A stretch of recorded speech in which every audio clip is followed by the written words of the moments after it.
मज़ा कोई और लेता है और सज़ा कोई और भुगतता है। ऐसा भी कांड हो जाता है परिवारों के अंदर, जहाँ पर मज़ा लेने वाले कोई और होते हैं, सज़ा तो भुगतने वाले कोई और होते हैं। 3 साल से मकान मालिक के साथ संबंध बना रही थी एक मज़दूर की पत्नी, और उसके बाद जो होता है दोस्तों सुनने लायक है। एक आदमी का कत्ल हो जाता है इस घटना के अंदर। आखिर क्या हुआ था, पूरी जानकारी यहाँ पर जानने वाले हैं। वीडियो को अंत तक जरूर देखिएगा। नमस्कार, मैं हूँ सुदेश कुमार और तिरछी बात चैनल में आपका स्वागत है। दोस्तों, यह घटना मध्य प्रदेश के भोपाल की है। भोपाल के अंदर दीपक लोधी नाम का एक शख्स रहा करता है, जो कि पीछे से एमपी के सागर जिले का रहने वाला है, और वह सेटरिंग का काम करने के लिए मध्य प्रदेश के भोपाल में आया हुआ है। उसके साथ उसकी पत्नी भी आई है पिंकी, और उनका एक छोटा सा बेटा है 2 साल का। वह अपनी पत्नी पिंकी को लेकर के एक मकान में रहने लगता है, किराए का मकान, और वह खुद सेटरिंग का काम करने के लिए जाया करता। पिंकी अपने बच्चे को घर में बैठकर संभाला करती है। बड़े अच्छे से उनका समय गुजर रहा होता है। लेकिन दोस्तों, मकान मालिक जिसका नाम होता है प्रमोद, उसकी नज़र पिंकी पर पड़ने लगती है, और पिंकी देखने में बहुत ही खूबसूरत थी। वह सोचता है कि ये दिन भर अकेली रहती है, क्यों ना इससे लाइन में ला ली जाए। गंदे लोगों की यही तक सोच होती है दोस्तों, इसके अलावा कोई सोच और नहीं होती। अकेला देखकर, मौका देखकर मुंह मार लेना और किसी की मजबूरी में फ़ायदा उठा लेना, ये घटिया किस्म के और गंदे लोगों की हरकतें होती हैं। अब प्रमोद लाइन मारने के चक्कर में ऊपर मकान पर चढ़ जाया करता और जाकर के पिंकी से मीठी मीठी बातें करने लगता। 1 दिन, 2 दिन, 4 दिन, 10 दिन तक पहले मीठी मीठी बातें करता है, और फिर एक दिन मौका देख करके उसका हाथ पकड़ लेता है और उससे प्यार के वादे करने लगता है। पिंकी भी उसके पीछे पागल हो चुकी थी, और वह समझ चुकी थी कि मेरा पति तो मजदूर है और यह तो मकान मालिक है, अगर इससे टाँका भिड़ जाए तो मज़े ही मज़े हैं। पिंकी उसकी बातों में आ गई, लालच के वसीभूत होकर, या फिर अय्यासी और मौज मस्ती के वसीभूत होकर, कुछ भी कह सकते हैं। इन दोनों के संबंध बन जाते हैं एक दिन, और एक बार संबंध बनते हैं तो अब तो रोज़ रोज़ का काम हो जाता है।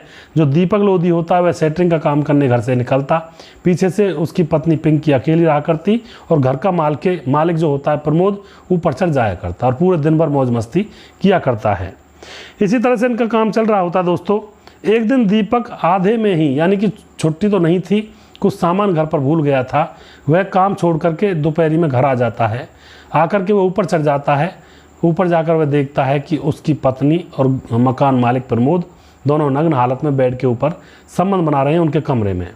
यह देखकर उसका खून खौल जाता है, गाली वगैरह देता है, लेकिन अब वह करता भी क्या, मजदूर आदमी था। तो यहाँ पर अपनी पत्नी को लेकर के वह खूब पत्नी को भी गाली देता है। उसके बाद वह धमका करके उसको प्यार से समझाता है। फिर वह प्रमोद के मकान को छोड़ देते हैं और दूसरी मोहल्ले में जाकर के, दूसरी कॉलोनी में जाकर के मकान ले लेते हैं। अब जो यह दीपक होता समझता है कि उसकी पत्नी समझ जाएगी उसने गलत किया है, लेकिन दोस्तों दिल लगा गधी से तो परी क्या चीज़ है। वो वाली कहानी यहाँ पर हो रही थी।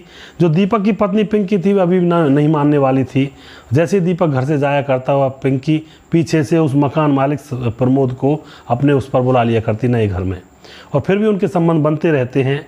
कुछ दिन और गुजर जाते हैं दोस्तों। फिर से दीपक को पता चल जाता है, और दीपक अब की बार अपनी पत्नी को भी समझाता है, प्रमोद को भी समझाता है कि भाई मेरे बसे बसाए घर को मत बिगाड़ो, मेरा घर बिगड़ जाएगा, मैं किसके लिए कमा रहा हूँ, मेरा घर तार तार हो जाएगा, मेरी ज़िंदगी बर्बाद हो जाएगी। लेकिन अभी भी ये लोग नहीं मानते हैं। फिर किसी अगले 3-4 दिन बाद किसी पड़ोसी ने बताया दीपक को, तुम्हारी पत्नी तो किसी को बुलाती है।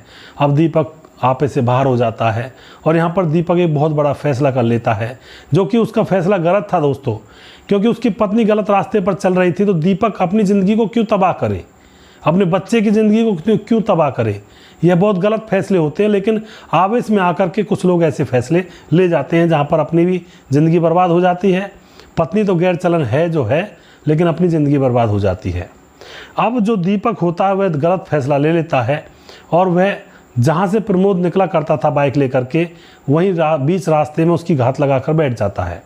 जैसे ही उसकी बाइक वहाँ से गुजरती है तो वह अपनी बाइक को स्टार्ट करके उसकी बाइक में टक्कर मार देता है दीपक प्रमोद की में। और जैसे ही प्रमोद गिर जाता है तो एकदम से दीपक जेब में से चाकू निकालकर उसके ऊपर चाकू से वार कर देता है, और वहीं बीच रोड पर उसकी हत्या कर दी जाती है। सबको पता था कि दीपक ने हत्या की है। पुलिस आती है, दीपक को पकड़ लिया जाता है।